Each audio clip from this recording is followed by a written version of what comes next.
Hello दोस्तों, आज की इस वीडियो में हम संगम काल की प्रसिद्ध प्रेम कथा मणिमेखलाई के बारे में जानेंगे। बहुत ही इंटरेस्टिंग एंड इम्पोर्टेंट टॉपिक है, सो वीडियो को अंत तक अवश्य देखिएगा। तो शुरू करते हैं आज के टॉपिक मणिमेखलाई को। देखिए दोस्तों, सबसे पहले हम जानेंगे मणिमेखलाई है क्या चीज़ है। तो मैं आपको बता दूं कि मणिमेखलाई संगम काल का एक महाकाव्य है और मणिमेखलाई का शाब्दिक अर्थ होता है मणियों से युक्त कंगन। ठीक है, तो याद रखना है कि मणिमेखलाई संगम काल का एक अद्वितीय महाकाव्य है जिसकी गिनती उस समय के 5 सबसे बड़े महाकाव्यों में की जाती है। दूसरी बात इसकी ये है कि इसकी कथा वहाँ से प्रारंभ होती है जहाँ से शिलप्पाधिकारम की कथा क्या होती है, समाप्त होती है। देखिए, इससे पहले की वीडियो में हमने शिलप्पाधिकारम की कहानी यानी जिसका मतलब होता है पायलो यानी नूपुर की कहानी, पायल की कहानी के बारे में हमने बताया था, जिसमें कड़ग्गी और कोवलन के बारे में बताया था, माधवी के बारे में बताया था, राजा नेडुंजेलियन, सेनगुट्टवन, उन सभी की कहानी हमने शिलप्पाधिकारम ग्रंथ में पिछली वीडियो में पढ़ ली है। उसकी कहानी जहाँ से समाप्त हुई है उसके बाद में जो नेक्स्ट कहानी है वो मणिमेखलाई नामक ग्रंथ में आपको देखने को मिलेगी। तो देखिए, इस महाकाव्य को यानी मणिमेखलाई नामक जो महाकाव्य है, हम कह सकते हैं कि शिलप्पाधिकारम क्या है, एक कहानी का पार्ट 1 है और जो मणिमेखलाई है उसी कहानी का क्या है, पार्ट 2 है ना। यहाँ पे समझने वाली बात है, ये पार्ट 1 हो गया, ये पार्ट 2 हो गया। ठीक है, इस तरीके से कहानी चल रही है। इससे पहले की जो आप कहानी है, इससे जो पिछली कहानी अगर आप देखना चाहें तो पिछली वीडियो शिलप्पाधिकारम में देखने को आपको मिलेगी। बहुत ही अच्छी कहानी है, एक बार आप अवश्य उस वीडियो में जाकर उस कहानी को देखिएगा, समझिएगा। देखिए, मणिमेखलाई जो महाकाव्य है इसको प्रोफेसर मेंढहाले ने तमिल साहित्य का ओडिसी कहा है। इंपॉर्टेंट पॉइंट है, एग्जाम में कई बार ये चीज़ पूछी जाती है, बहुत बार इस चीज़ के बारे में पूछ लेता है कि तमिल साहित्य का ओडिसी किस महाकाव्य को या किस ग्रंथ को कहते हैं, तो आपको बता देना मणिमेखलाई को कहते हैं। पॉइंट क्लियर हो गए यहाँ तक। बात करते हैं नेक्स्ट अगली बात पर कि प्रसिद्ध विद्वान नीलकंठ शास्त्री के अनुसार कि जो मणिमेखलाई महाकाव्य है ये बौद्ध लेखक दिंगनाथ की कृति है, न्याय प्रवेश। ठीक है, इस पर आधारित है। तो ये विद्वान है नीलकंठ शास्त्री, इन्होंने कहा कि भाई जो मणिमेखलाई में जो कहानी आपको देखने को मिलती है वो कहानी दिंगनाथ, एक बौद्ध विद्वान है दिंगनाथ, उनकी एक रचना है न्याय प्रवेश, इस पर आधारित है। यानी कुल मिला के कह सकते हैं कि इसी कहानी का क्या है, न्याय प्रवेश में जो स्टोरी है इसी का एक रिमेक आपको देखने को किसमें मिलेगा, मणिमेखलाई में देखने को मिलेगा नीलकंठ शास्त्री के अनुसार। ये बात भी आपको याद रखनी है, पूछी जाती है। ठीक है, अब इस महाकाव्य को एक बौद्ध पुस्तक भी माना जाता है, ये बात याद रखनी है। इसमें बौद्ध धर्म के नीति सैद्धांतिक तत्वों की विवेचना अच्छे ढंग से की गई है मणिमेखलाई महाकाव्य में। अब जानेंगे इसके नायक और नायिका कौन थे। यानी हम पहले बेसिक जानकारियां जान रहे हैं कहानी से पहले, कहानी हम बाद में आपको बताएंगे।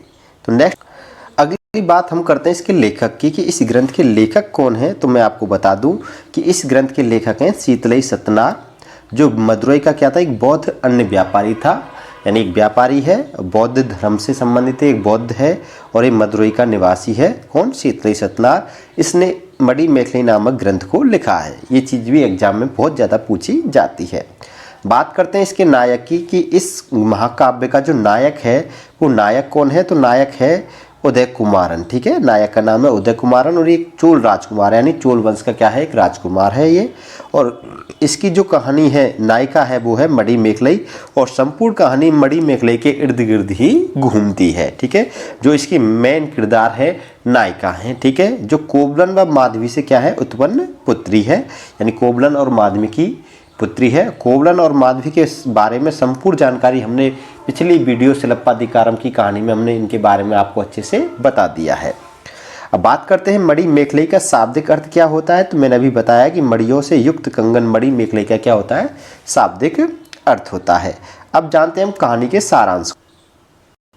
कहानी का सारांश ये है कि दोस्तों कि जैसा हम सभी जानते हैं कि मणिमेखलाई महाकाव्य की कथा वहाँ से प्रारंभ होती है जहाँ शिलप्पाधिकारम की कथा समाप्त होती है। इस महाकाव्य में कोवलन और माधवी से उत्पन्न पुत्री मणिमेखलाई का वर्णन मिलता है।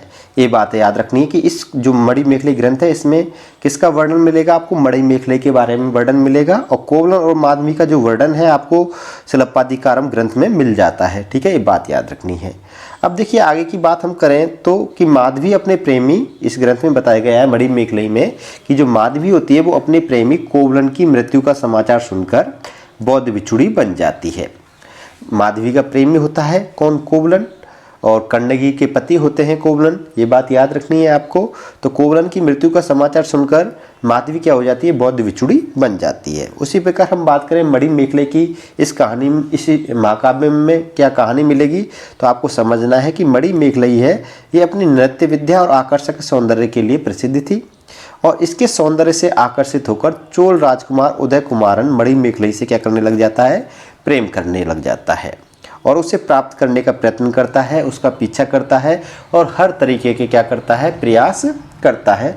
लेकिन मणि मेखलाई इससे प्रेम करने लग जाती है, लेकिन वह क्या है? सांसारिक चीज़ों का त्याग करना चाहती है, मानवीय समाज सेवा करना चाहती है। तो वो उससे दूर दूर होने लगती है, उसको छोड़कर या इधर से उधर जाने लगती है। वो उसके प्रेम को स्वीकार नहीं करते चोल राजकुमार उदय कुमारन को।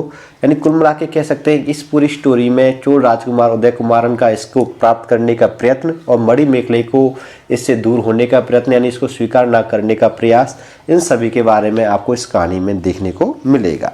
जो मणि मेखलाई होती है अपने चमत्कारिक ढंग से क्या कर लेती है? अपने सतीत्व को बचा लेती है। यानी कुल मिला के बात कह सकते हैं उदय कुमारन के प्रेम को स्वीकार नहीं करती है और अंततः काफ़ी उतार चढ़ाव के बाद वह अपनी माता के समान बौद्ध धर्म का आलिंगन कर बौद्ध बिछड़ी बन जाती है। कौन? मणि मेखलाई। ठीक है, तो इस कहानी में बस इतना ही मैंने आपको शॉर्ट संक्षेप में बताया कि मणि मेखलाई क्या है? कोवलन और माधवी की पुत्री है और इसको एक चोल राजकुमार उदय कुमारन प्रेम करता है, लेकिन ये इसके प्रेम को स्वीकार ना कर बौद्ध धर्म का आलिंगन कर बौद्ध बिछुड़ी बन जाती है। इसकी कहानी बस इतनी सी है। लेकिन आपको इंटरेस्टिंग कहानी अगर सुननी है तो आप पिछली वीडियो शिल्पाधिकारम में जाकर देखें उसको, और उसमें आपको काफ़ी हद तक स्टोरी अच्छी मिलेगी। ये थी मणि मेखलाई की कहानी। तो वीडियो पसंद आई हो तो वीडियो को लाइक करना, शेयर करना। आप हमारे चैनल पर नए हो तो चैनल को सब्सक्राइब भी कर लेना, क्योंकि ऐसी ही वीडियो मैं आपके लिए लाता रहता हूँ। फिर मिलूँगा नेक्स्ट अगली वीडियो में।